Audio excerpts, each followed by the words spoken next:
and the millions watching around the world. Are you? No, I was not shocked. I'm always booed. Everywhere I go, I'm booed. I like to be booed. That's why I fight hard. Because I am the king. Ready? I'm ready. This is my national plan. All right, Sompa 93.1. Yatansi abomodena. Yetimi Eddie Shootout Jumadina Baba Ramu Kama Pretimi Ramaitima. Consiste no 9 Bebois. Yebe PJ Monafi Nyomne Diakidia. Atwaso Kama Pretimi Ramantinianta. Na on the shootout on the transisia. Eya Fisem non Kwan Eba Bebo Mudidin Komore. Serebeya. Ghana Sport Eberfan and Tumapa. Etimi Famidini Abu Dhabi. Abidja Foromo Makano Ewana Mom Dimpa Nature Head Clinic Maka.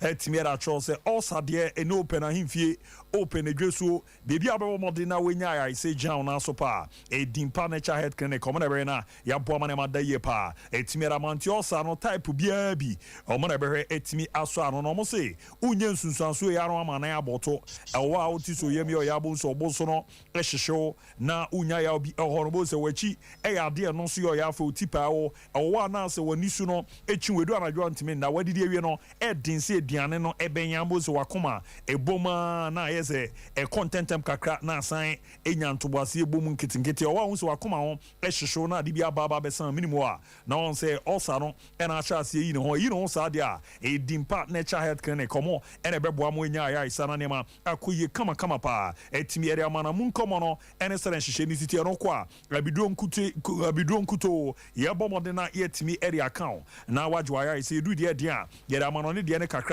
ebetimi efreme de ama wokwa ye bedoso ansa na ya bomode atusa na mo no e de ama se na wo kumase uni ano mepacho se osa nko na edunya na cheso bewura mo abomode ene mo di nkomo mo na be na ya so ano e de ama opomo a oro ni chemo second floor Willas Towers e wo de chem so enka ne bebi ana men share insurance scheme no hono mo ebu ejuma mo number ni 0245 118-434 0245-118-434 and after 0246-744-744 0246-744-744 na Dimpa Nature Health Clinic Dimpa na hunya Dimpa Nature Health Clinic Dimpa na jeze stomach ulcer last stop no nti romani amwa na jo aya isana ne manku yemfa drinks ni emienu pe eno na abedwa maso aya jera tuma ye bobo ba aboa me ahoden sonko a ba ku ye mixer 5G abamani nuaba ene ede aye cafe sembia ni na boa ema ujian na so pa manema koye pa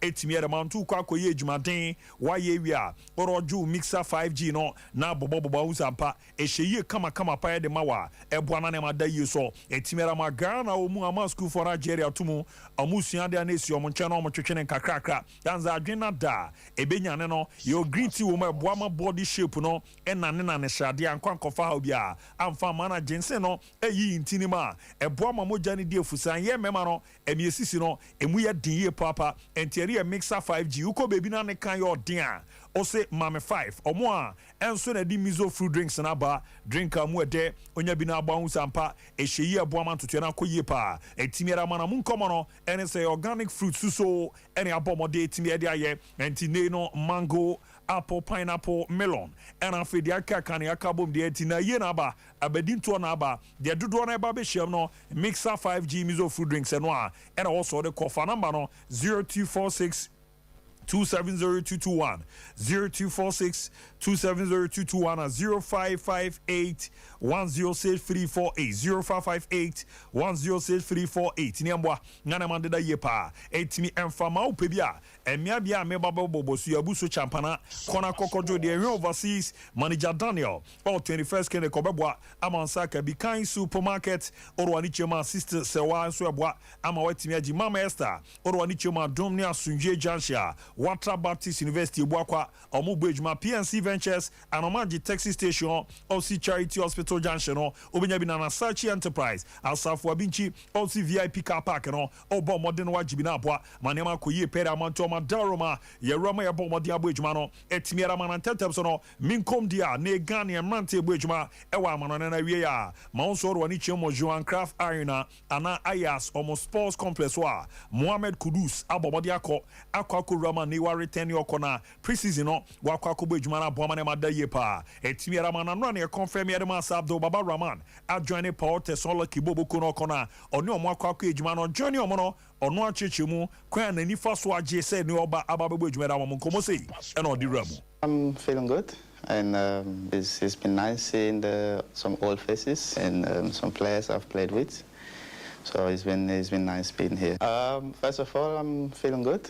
Atiano ya command Abdul Baba Rahman, former Krobia Kumasi Asante Koroko Chelsea, and I feel Redden Bobo Koroni wa Rama, or Kwakwi Juma Boama Paok, na Greece in Patamono, Niama de ye kama pa, etimi Edia Momwa, Yeron Komono e Ramana Boama Bibia, Ada di etimi Ramana Congress ne Kosono, Yedidi Dinkomo, Ere Makado, and so the Vice President Terema, the Ghana Football Association, and it, Akaza Bini Investe, our ye game Nimo, is answer 1-2 Kwanko. Ekokoro mo Senegal ne Morocco no amanze dwumadie ne ebeya jesomo a ebomode de omo ho ehim. Keep knocking on the door. You can only talk to them. You can only present to them. You can only show them what other countries have done. And that is why it was important for the Parliamentary Select Committee for Sports to be here today, to hear the message themselves. You know, we saw them yesterday. We presented to them as well. They can go. Some of them have been to Senegal. Some of them have been to Morocco. And then they see the edifices. They see the investment, 70 million that they've spent just building a whole sports complex. What have we here? We don't even. The only true pitch that you can play in international matches in Accra. It's Accra Sports Stadium, and to me it's an indictment on us. So if we want our teams to qualify to be among the best in the world, we have to make the investment. There's no way two ways about it. You know, we have to make the investment in such a way that we can have good playing pitches. Until no year command you are bomb de timera to Johnny in a bomb and daddy after no or some remu central for no see on komobu ona e koso na nipa ne ka na onkra factor was your bomb de etimi pushing the parliament chichi mu ye well on common bu am what me football no and fan to my pinfra. Many times, you know, it's like I said, people just talk about this without facts. And for me, you two should be blamed because you don't challenge them when people talk. Tell me, show me the facts. What do you know for you to make such an utterance? So in a way, the onus is also on you journalists to do your homework to a level that when you talk to people like who make such blatant statement, they make a 30,000 feet above sea level statement, bring them down to 10 feet and let them defend it. That's how I think the onus is on you guys, and you become a better journalist that way. Eltiano ye command the Vice President of the Ghana Football Association Pimpa, your friend Marcado Abomodin, etimi area to ja Yusuf Ala Sanchez PFAG, ono so din komakra etimi erefa any contract on sesema pin for ebomode didi any players aketwa ki o mefa so mde be ram no say no so bomode in command to ja. Where I'm coming from, representing players, I think the first take away about the fact mentioning standard contract, any minimum wage. I think Libya will be fighting for this for some time now. I'm going to give you at least end at the Congress. What me I can share news say I'm going to implement it before the commencement of 2023-2024 season. Until no see a chuma ne wiase nyina 6 about the team to after no on Sunday komo akra fa hihye na the Ghana Football Association aye the juvenile football no kwada nim no amoba be pompiska e de ram na aboa ama ya develop your mama mo so no aba be joma na so aye juma de amoma Ghana fact say person company money and juvenile football very very important. You say from where I stand one major factor effective senior side but yeah you was a source now a produce no anywhere. I mean even not going to do kind say the youth levels they rely on foreign based players and national players who are more then now domestic football it is some kind expect to say because a good initiative. Until no year come out, we are seeing us a bomb day. It's me, Eri Tuja, Ramo Mediema Sporting Club Limited. We are more a confirm is a former BBN Gold Stars. My assistant coach, and you, the more a confirm is in the coach Nana Yawamankwa.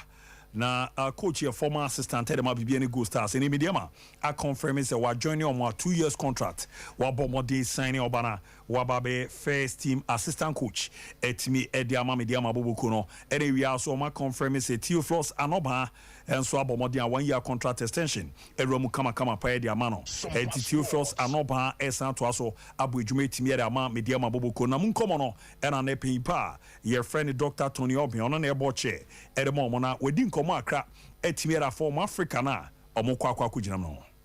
So what to say? There's a special committee and they share participation in Africa. And to continue, they do so. Any place because they didn't have the normal sign here. They are children that program. They have to touch there and for sponsors. This is a corporate sponsor. Any are buying program. Then I of course I did that because you can't wear it into as a big country, as a big football country. We shouldn't just go and represent. We should go and do well. Let's say companies must come and support, and then the state must also support these clubs.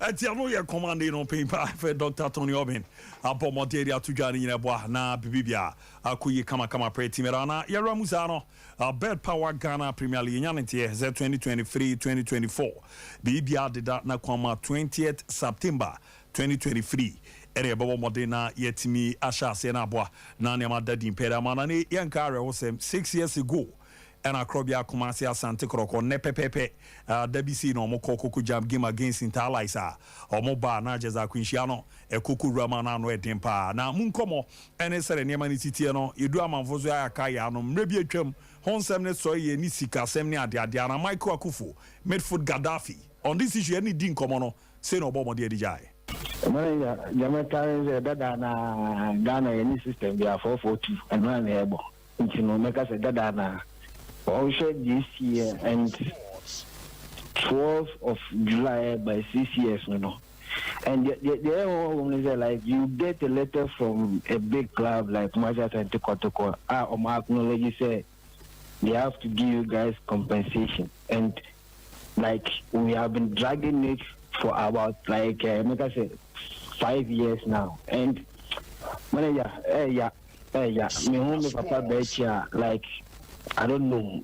Me bra, and I say me paying something up here. Like I am. Jamaica. Tiano ya komale Michael Akufo for Gaddafi. Ye no din komo fa hono.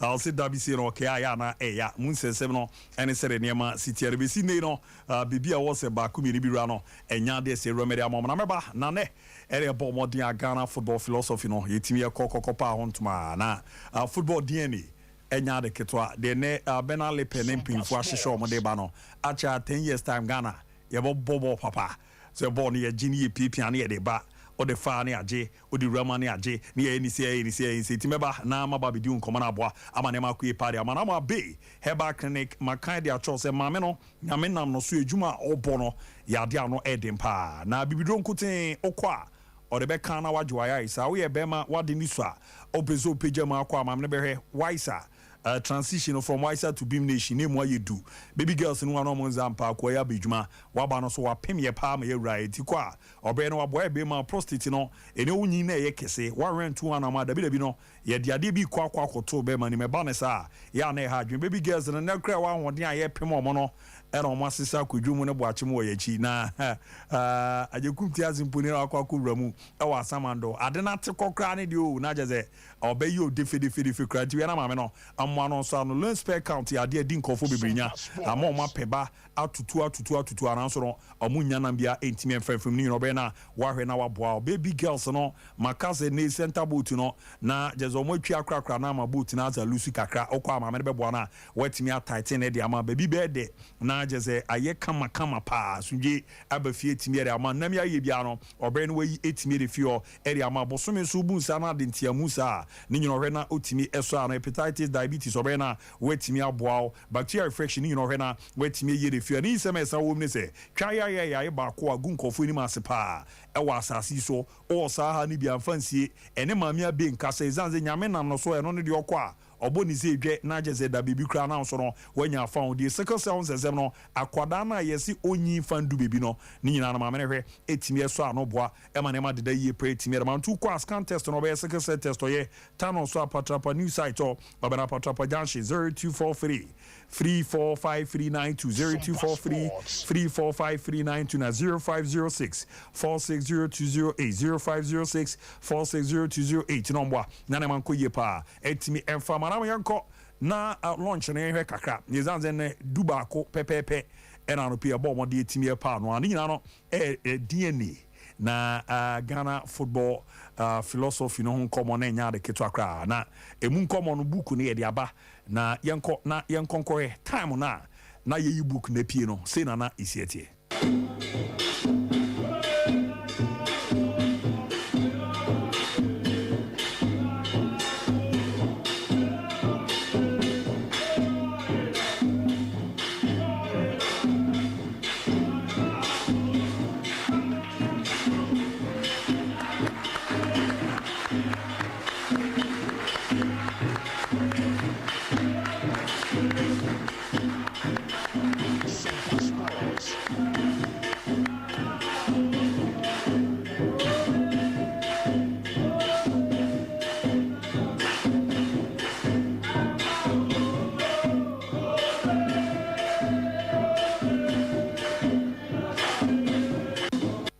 di yere bibia gunkrata so enche boze enkwada na bobo efie papa the Ghana Football Association president bomo de din komo honum de kan no obomo de adie no benefits Ghana beboa na niam ebenye de film no ochechi mu na se no bomo de nsem no etimi ede tudwa at all. What benefits would the DNA bring to our football? We shall be looking at long-term success. The DNA will provide us with an identity and direction. The DNA would ensure proper pathways for our players, and here we are talking about player development. The DNA will clearly define our attractive style of play, and most importantly, it will also speak about our culture. What at all? What benefits would the DNA bring? Eltia no ye komo bo mo de timere tudwa ni na boa ma ne ma deda ye kama pa so timere after no no jezeze book we no onye bi na okenkan a beboa pa na eno no okan asem bi wo ho na yetie de no so no obo mo de timere tudwa. Our instructors, management members of our various national teams from U15 senior team level, importantly from U15 to U23, it is time for you to work. If there will be a true meaning to this DNA, that true meaning will come from your individual effort. And not only taking a copy of the DNA, not only studying the DNA, but also ensuring that every page of this document is implemented. As managers of football in the country, as members of parliament who have been here to support us, our responsibility will be to give the needed support by way of funding, by way of policy direction, and by way of being there when our coaches need us most. This is the only way we will change our game. We have been speaking about changing our game, Bible of our game. If you are a coach and you do represent Ghana and you don't read this book, it means you don't belong to us. It means you don't want to help us to truly establish the identity of our football and to implement same. I would want to believe that all of us believe in one vision. The vision to promote the Ghanaian game, the vision to give a true meaning to our values and what we stand for. The vision. Eltiano ye koma abomo de timere tu ya ye coach na ne book ya ba bontin opese football na koso nko so kenkan na de yejuma eno na beboa na ne ma dadi pera ma after no Benale pe no eye ye technical director abomo de edin komo bo pimpa na baso na enso sei ana pimpa na bomo de timere tu ya. This opportunity to say thank you to the technical director of our football association, Benale Pe. This work has taken 2 years to bring it to fruition. It's been 2 years of hard work, 2 years of research, 2 years of getting our technical men, coaches, administrators to give proper feedback to the survey that you would also see in the book. For those of you who responded positively to the survey, we say thank you. For those who did not even see and try to make positive contribution towards this book, I say thank you. I want to take this opportunity. Eltiano ye command ne kati so kraku ebo modie de tuja e wo dwumadi na sintini no ya bo modie atimi ade ne ma toto na kwa book na ba kenken a ebebo na after say be no first copy no required my parliamentary select committee of youth sport and culture na chair de momo arabu kwakwa jedi boate AK Junior Manuel Agugu ela ye bo modie de copy ni ram atimi ade ma na opempa no so di nkoma akro na MP edema West Brekum na say no bo modie ne nsem ne tuja to listen to you, and typical of the Germans, they're always technical. Your presentation was excellent, but very technical. And I believe DNA is everything. It's one thing we don't take seriously in our part of the world, but understanding why we do things the way we do them is very important. So I'm happy you are trying to understand what our DNA is. You didn't actually. I don't want to go into the details of a presentation, but I didn't get the real definition of it, but I realized the president mentioned characteristics of what you're talking about. I thought we would get one catch word to take away and say, well, our DNA is reflected in this. You mentioned the multi-system, the agro and all that. I thought the fusion would bring out something that you also want to reflect on, but it's something work in progress. So thank you very much. And we're going to have a look at it. Our policy position will be, we'll comment on it. The members are here. We'll have meetings relating to this particular, and then we'll come out with our own position. But thank you very much, Mr. President. It's a move in the right direction. We are very grateful. Tialon ye koma kukwije ni mwati honorable Agugu abo mo de timere tuja ti ene ya kwakọ pound ma eze che acha 5-10 years tables e Ghana pepa pa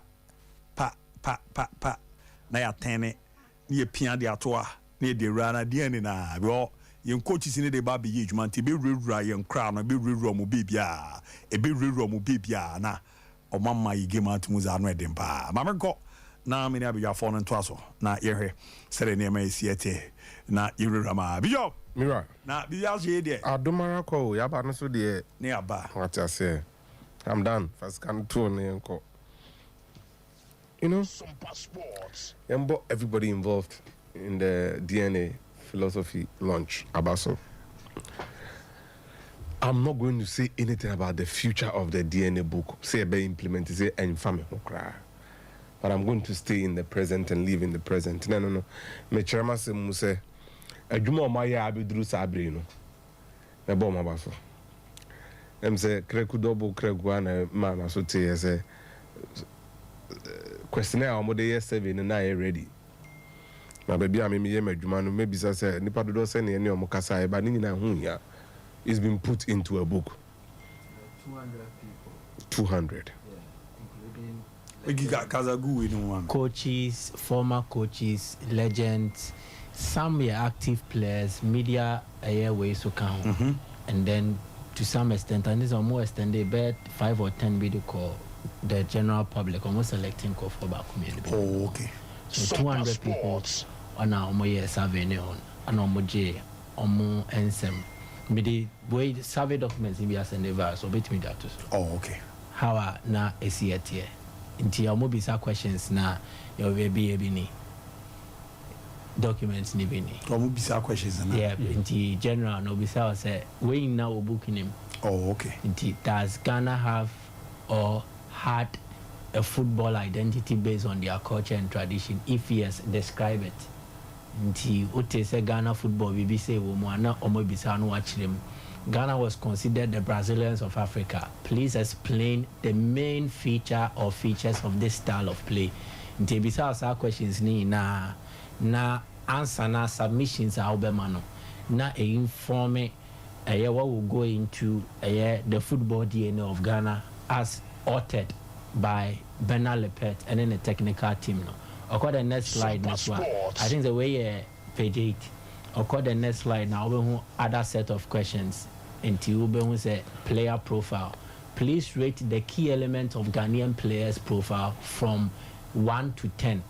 10 is the highest over the last 10 years. In the about game understanding, see a Ghana football send your city football as net say no rate say 5 over 10 and 10 over 10 no your technique, your tactic, your way technique and tactic, your defensive and offensive competitiveness, the commitment and effort no rating in 90 years are winning now no then it gives them the impression of the Ghanaian in terms of how we see football no almost the more technical way and so the account. So basically, that is how we exercise, you know. Send a university.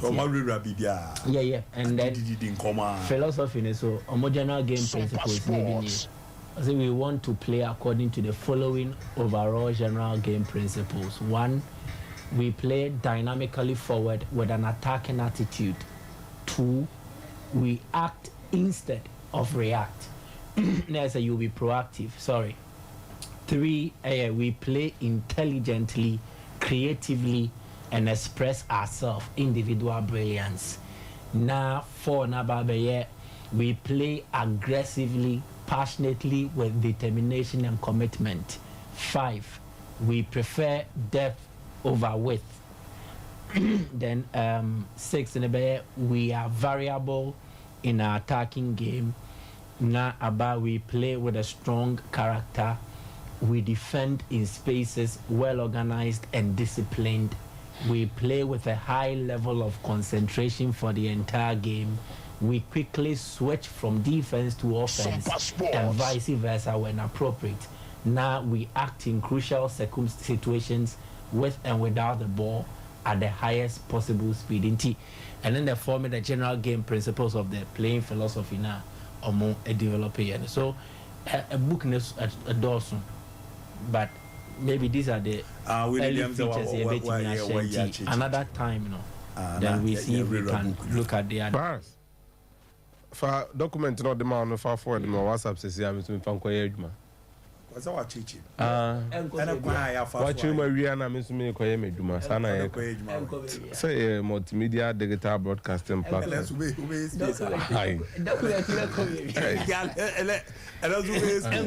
Oh, but it is interesting to note that was that they're not chairperson of a parliamentary select committee on youth sports and culture.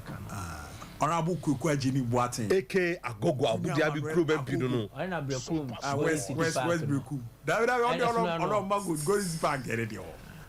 Goes back there. Not for I feel less a cherry. With Diego Sa. A very less a cherry. Is it what you are all? Oh, I'm on my koyi. A cantantino. Cantantana or a moma koyi dadadina. And on my yemono. And as was I could 2-0. I go 2-0. No, is it the money? Is my lay pipes or see you and so only PA channel who park and also say, now or can be about say now per a catchphrase. Now it's a simple the better so say be a can Spain for football philosophy. Tiki-taka, yeah.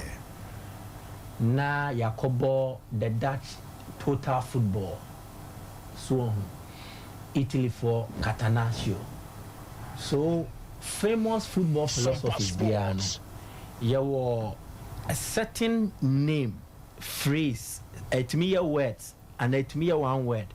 I defining. Am I easy to identify? Brazil for the any jogo bonito. Yeah. Beautiful football.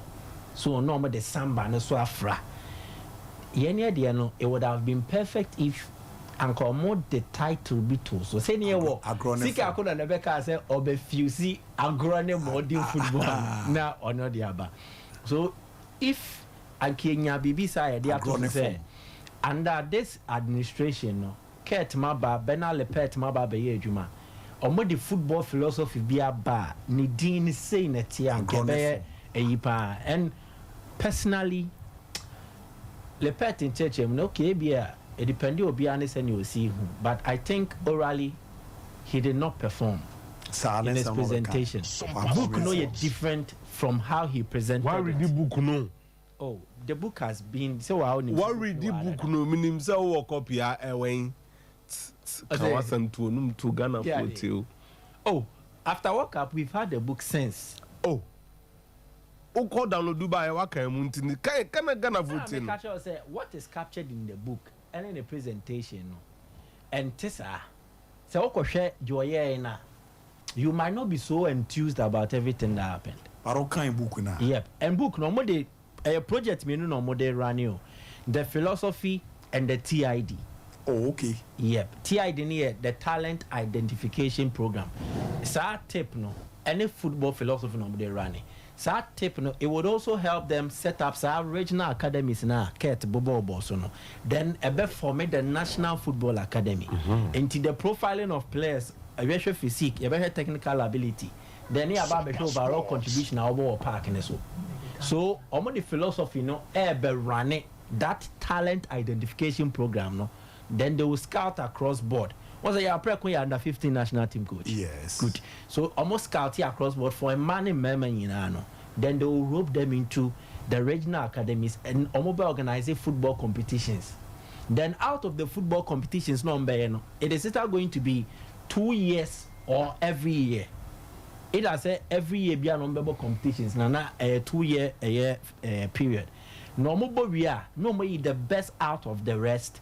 Now called the National Football Academy. So that is how our program next year. But it looks so good on paper until you start implementing it. Implementation, you might meet real life issues. And on paper, you will not encounter real life issues. And you present it in the ideal form. And it's anything. But in the book, it details everything. And because it's voluminous. This area we serialize it. She said that Pemre said, you bring your time. Naya Bobo, so what is captured in the book and what it has to offer to Ghanaians. It is a good book, but a book will not be known for its true value unless in Sema Yaka Womuno they are really implemented near Sompa. Ate, Bompaye, say Bibia be Yina de Beyijma. Exactly. Lama Yabono. Nse Yaka, a good Eimu, Krataso, a Nipan e Dibedijuma. If they're able to implement it fully, na yinya Sompa so na ebetimi aka say, omoye way to hono, aboye. But on record, and this is unprecedented, there's the first time Ghana, I pride here, who say a football nation. There's the first time we've actually documented something concerning the game. I'm ready, Kanye. BC that. No. First time I hear BBC. Yeah, said that Nasi say, yeah, documented a philosophy, a playing well research. 2 good years. Yes, well research. Exactly. There has been project, there has been other phases of my rolling out. Rebecca Benkofi, ne development plan or be anyway, no. But none of them was properly documented. Say ye jato, send ye beya, see ye jaho kwa. Omombebane can reference it and then see even some better modifications being a commerce same. Nothing of that sort. Wow. I think this is a laudable initiative, but the first step of many steps to take. I say, and I'm on a year to know, ye fro Mount Everest and a fajato. I feel near to and I'm more kind. The first step, the idea a dorsal pan. And for this to be realized, it means that all connoisseurs of the game must at least buy into this, or 3/4 must buy into this to push it. Mate, Bio. Yeah. Brother. You know, a football document, Nechi. And you 19 year Kawana Bibi and Konkai. The Kotoko politics, I think, is getting a bit too intense again. You see, board new. I mean, look, a Dawson. Players, people are really signing. People are making moves. Yes. It is a better now, and a board new, and a way new, and a management new. Look, you been your problem. Your money being incessant. Next time, a boy in a class name said they're the most active on the market it has. Active. Yes, they've reached out to a lot of agents, players, and clubs. Sporting director is working. In writing. Some per player, as I said, Calvin says to be any Leventions at I medical. No. Some per player, they write to you. I'm not trouble. Say, look, pass me see, and now been thing. They are working quickly. I don't see really no one job. And send Muhammad Ali as a man or can I enter about them some of it. Now me could be sa more Congress and I say almost 2 pen on Belusu. So meaning Kevin is base part. We are low no masem. Obo am so me boy. Cause 2 pen on me. Me catch am so no man 2 minutes rene abasa. I say 2 pen. 2 pen. I'm team no when the boy 2 pen. 2 pen be film. As when you have done better than next season. Yeah. They were that close. But that's the idea. I'm saying Chemo. Adamu Sakabum. I'm sure that's the idea. You are the Oshi winner. No more when you're happy with it. No. I didn't hear some. Chichimuno. Didn't hear some. Yeah. Until say RTU Beban. I'm telling you. Brofon be dominate Sazon. The only thing be more raising concerns that the other zones. See teams in their bank. Bono Kakano. Omono is any team. Yeah. So more ball game. No more team. It is a. Tanobo for Aqua, Brikumasna, BA United, all those teams, you know. No money or more bar. Even for any matches, Crano. Ya no munyes can be breed. Yeah. Babu Humana FC, Kubu BBM, I Casanana Cana. Amoni or bars, Kofo Fares with the Omon Kaja. So the Omo Guzo, Omo Lobbies Beya. Yes, and Cabo. Yes, and Cabo, otherwise, your woos or more worried. So who's a Lopez or Wuyo Bufu, son of my son. Sempa Bishop. Yeah, Sazo no more that don't see a try buying. That can name said super double. And also try buying. I have a character is the idea in about. Oh, shut up, mamma. Look, me come last year. You carry 6 years new. 442 Nipa no Tibas, himself 442 me at Anamekade. Nipa Tibas is there. 442 that sister. You bet Casahima. Oh. Oh, and there 442. Michael, I could want to interview. No, I was there 442. Yeah, more system be 442. Yeah, man, serious nation be our cousin could be them. Sa issue. Ah. I say we there pa. 6 years. Massa. Maybe a day scenario. I know. Maybe it's kind of good in for beyond fact. Now, Brana so be one dream, one bra. I do a handful for me. Oh, yes. About you, crab, all guys in Yaw, you know. After only and shadow or Sadiq Adams after we know. Uhune, Sale Vunibi. Now, Baba Mahame. Akufu Baba Mama, only no Ashiti. She told you, cried, is Ukraine or no? It's all in a pack. Ashito or pack. Only back. Or pack. I don't boy, no boy. Sompa. Oh, Ashiti. Sa. Oh wow. It's not in Nampak Academy. See,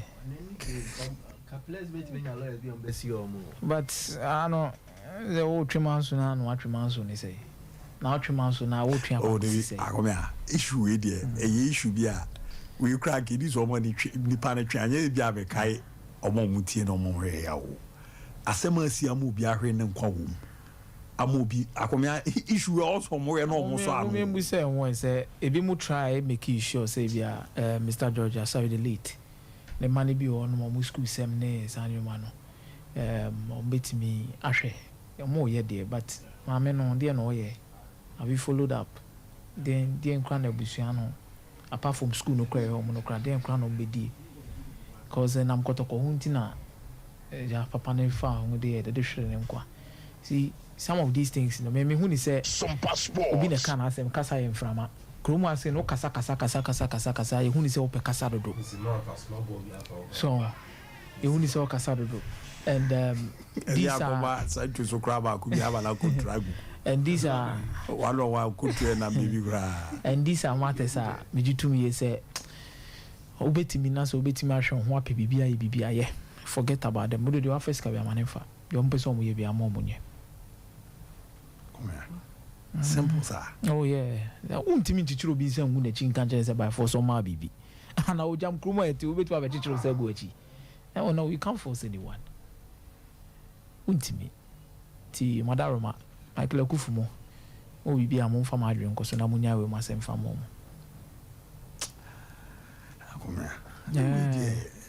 We are I do say so club it should have been a club initiative and the club should be demanding some passports. Obi be an terrain by Biana as you know.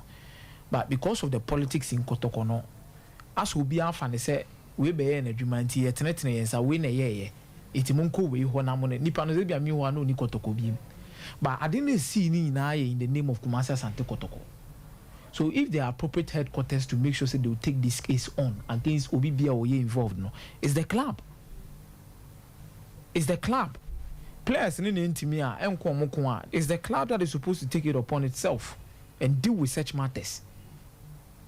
Wow, you involved beyond, but you want to say you deal it. It's a players and also good lawyers or no bit mama lawyers the clubs. The only say players now some mean take key individuals no. They will take the club on. So what they mention as no. So if individuals cast some they call to take the club on, that is the same way the club will have to also take on in Kofua. Or man see to it say what's in your Sompa Sports. About that Bishop say Polak they are not me pushy. Erokoku ram je ne dia. Clearly so about quite at all. The law no am running my own quite. Yeah, the aspect yeah, of course. Them running my quite come here. Oh wow. Yeah. There were some technicalities in law. And they prevent you on communion also to fire. Almost so far, you have like fire. This thing, if guests come to see. Abu, my man share DNA. Ghana has had about quite a do on fancy incident or billboards. I could be uncle Mobile now. Incident or billboards is a on say, which we could feel it. Yes, this is a project. I call ya. Now, I is a book of ya. Quite be with the area so. You quite also that. A quality of reality. That says I love you. My book will be by the CSC for 90% that. Sompa Sports. You gave you our percent crowd. You 2 years and I could be away simple. Let's say the reality 0.0000. You have to put that and yeah, you see, Abu CNC down billboard Supreme Yard. Now, me who is a philosophy, you need DNA listen now.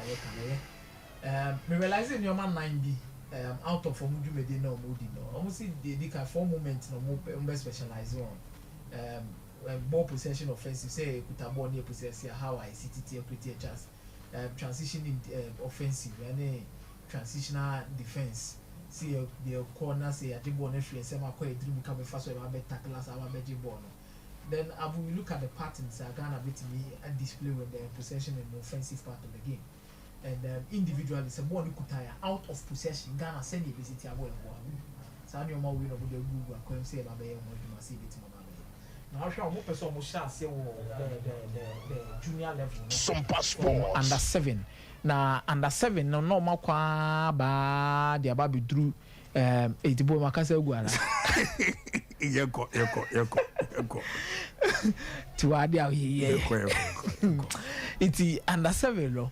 Na Abu Dhabi omudi abomwa ombeti teams ni bia regional bia benya ni team regional bia benya ni teams e ho na e sha se free form de aba ade ye de nka Abu ade normal lunch eye edi se fata se wo se e ball maba so eye pa o eye pa because yenya bi na se documented it to one ma eye pa obia kulaketo bia wo sisi wo Ghana ball mo bia hu bia o se ye be kaka ni say na Ghana be city afa so abo ye ball so be to Ghanaian player he knows the style of play of a Ghanaian player it will affect even the market value of most players depending on the popularity of the style of football na be city dia ba na it's na call Brazil la jogo bonito betima trash wani e be one more the ball na na so tete kwa so ba wo ntimi mo you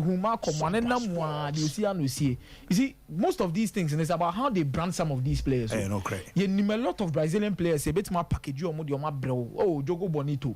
Say Brazil, they so in Brazil, they don't in Brazil. Or Fabona step over the but what Libya team, what team say about 80 minutes not so. In fact, he does not fit into the system. Not saying Brazil have bad players, but on what team ya DN na managina so managing pempen so be said the popularity of it, no. Even if a player na the Ukrainian cast of Brazil near odu 2 years so if you are supposed to do things well in Ghana here na say to 2 year Abu Dhabi it also add value to players are person your tom with your free chroma say ebema is a distinct identity when it comes to your national team. Ghana they saying your city ball. Why do you think Egyptians and I want for catchers or more type of counter attack football? Ottawa no use fast wingers but Abu Tri Kamuni appear to Nagadu Nama Panyai.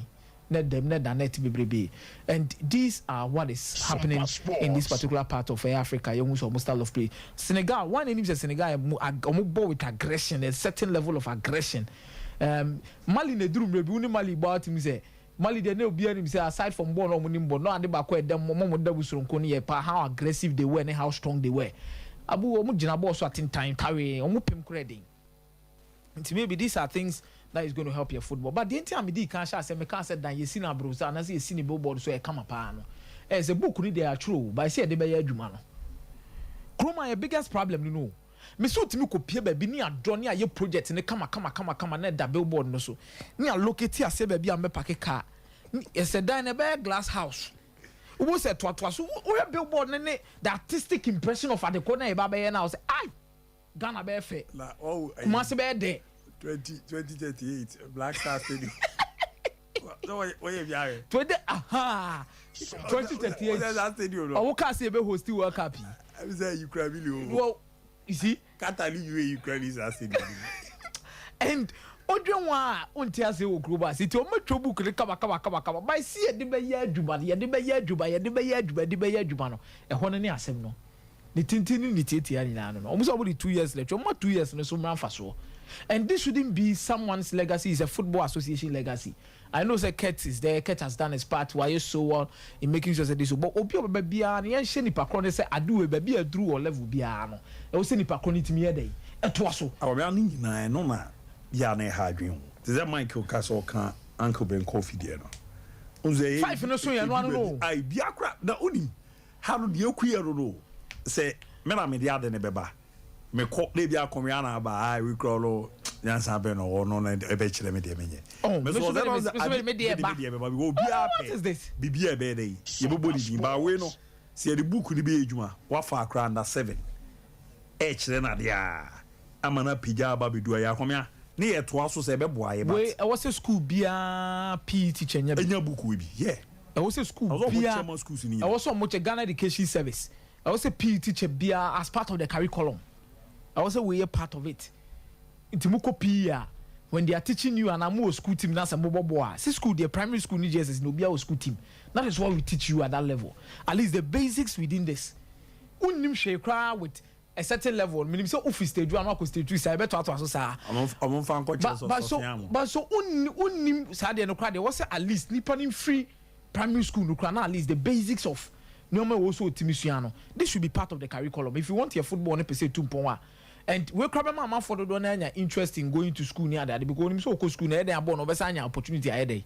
As so senior high school boy born the is the most popular when you come to Kumasi Uber games are it be a high school but high school almost time. So you look at a specific here book games no by sports stadium now here Kolana only say obi a boy according to a certain partner e common na Ghana how obi him say you city here dey e first boy ball. And he say na that chinkula ni nyina e ba sa nya afido wa kodu ba bi ni obesua foforo na oba be sha ase foforo eno no mo de na mu anom de abebo Ghana Premier League eno no mo na mu from Ghana Premier League no mo de atukwan and dey tina obi ahunu wo de na na ma hu say we wa fa player do baby omo control omo pass omo ball say do musi yi omo ho no we are also akra we dey o afa for libya ko wasua de o onim ki on fa so yi ne ho je pass onim se do si ball ne pass the control bibi a chozo akra we so and you me say na ma wafa for head extent when the cambo me do pass control you toss me say ball retention yeah ball kutana this osu ne ho ketenge zuntimi ni ball ne da wafa be untimi da ade ane de nim cornerstone